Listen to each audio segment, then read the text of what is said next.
La méthanisation agricole ne répond pas aux enjeux prioritaires de l'énergie, de l'environnement et de l'agriculture. Par Jean-Pierre Joigny, directeur de recherche honoraire INRAE, vice-président de l'association GREF, membre du CSNM. Quelques contre-vérités soutenues par les lobbies de l'énergie et plusieurs organismes institutionnels. Les déchets ne peuvent pas constituer une source énergétique efficiente. Le potentiel méthanogène, BMP en anglais, d'un substrat organique, exprimé en mètres cubes de CH4 par tonne de matière brute, définit la quantité de méthane produit durant le processus de méthanisation. Les valeurs de BMP sont très différentes entre substrats. Les plus élevés correspondant aux substrats les plus riches en énergie fermentescible, huile végétale, céréales, tandis que les plus faibles caractérisent les substrats contenant peu d'énergie fermentescible, lisier, déchets cellulosiques agricoles. Les déchets agricoles ne sont pas de bonnes sources organiques pour la méthanisation. La recherche d'efficacité dans la production de CH4 impose l'utilisation de sources à haute valeur énergétique qui sont habituellement destinées à l'alimentation humaine et animale, d'où l'apparition d'une concurrence pour les deux usages avec, comme conséquence, une augmentation de leurs coûts et des risques de pénurie alimentaire à moyen terme.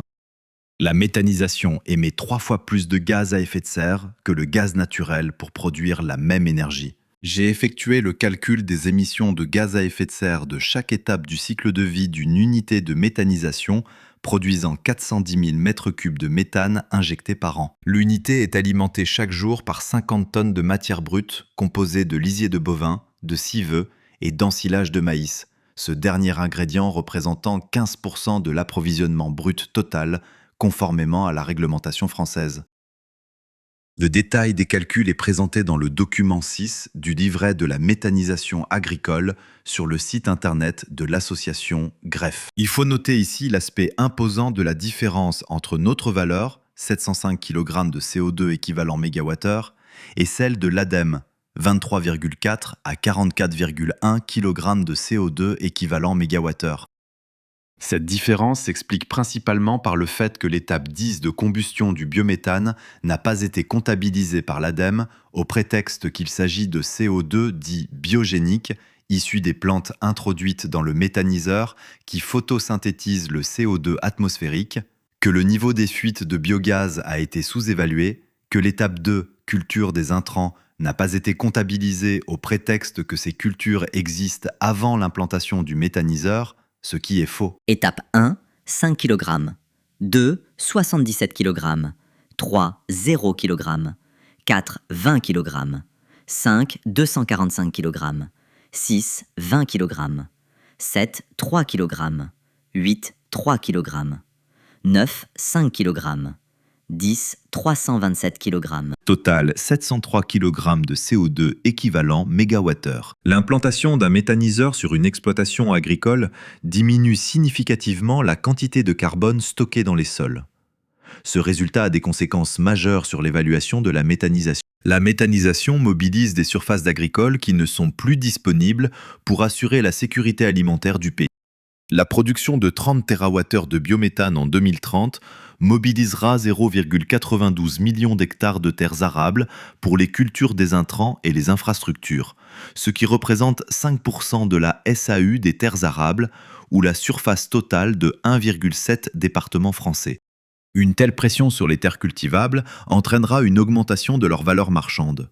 Ce facteur aura un impact négatif sur la transmission du patrimoine foncier des familles d'agriculteurs. On peut alors craindre une mainmise des industriels de l'énergie sur les terres agricoles, ce qui leur permettra de maîtriser l'ensemble de la chaîne, depuis le champ jusqu'à l'énergie délivrée aux consommateurs. La méthanisation n'est pas un moyen d'améliorer la situation économique des agriculteurs, mais à l'opposé, elle risque de les déposséder de leur patrimoine foncier. L'analyse du taux de retour énergétique du biométhane, TRE, n'est pas connu. Il est pour le moins surprenant de constater que les pouvoirs publics aient décidé de prioriser la méthanisation dans la production énergétique des prochaines décennies, alors qu'aucune donnée existe sur son TRE.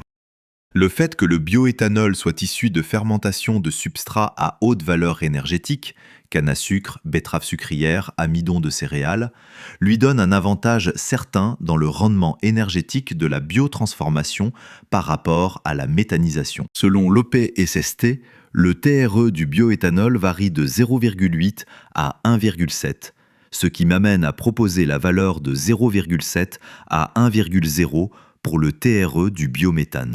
Cette estimation du TRE du biométhane signifie que, dans le meilleur des cas, TRE égale 1, la quantité d'énergie qu'il faut dépenser pour le produire est égale à l'énergie qu'il produit. Une vraie histoire de Shadok pour ceux et celles qui regardaient la télévision des années 1968 à 1973.